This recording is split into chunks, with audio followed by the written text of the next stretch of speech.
Dalawang gun runner patay sa engkwentro sa checkpoint dyan sa may Maguindanao del Sur. Ang buong detalye niya na may report si ang Bombo Radio Coronadal.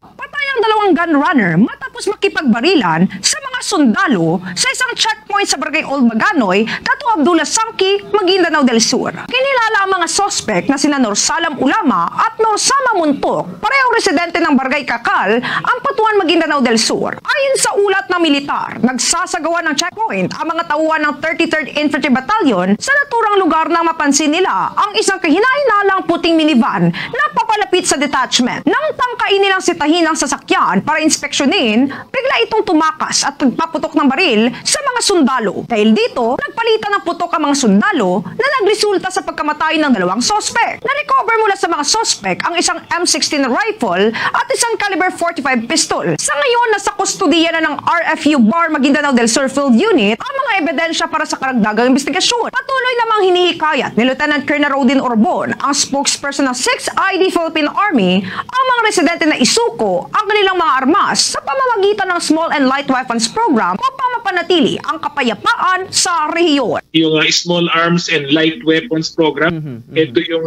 hinihikayat natin yung ating mga kababayan, yung ating mga LGUs na isurrender yung mga loose firearms. Pag ito, nagawa natin ito, talagang malaking kabawasan to sa risk, no, sa banta sa security sa komunidad natin. Ang naging pahayag ni Lieutenant Colonel Rodin Orbon, ang spokesperson ng 6th Infantry Division Philippine Army at JTF Central sa panayam ng Bombo Radio Coronadal. Yan ang ulat mula rito sa Bombo Radio Coronadal para sa Bombo Network News. Ito si Bombo Mira Serbo para sa number 1 and most trusted radio network in the country.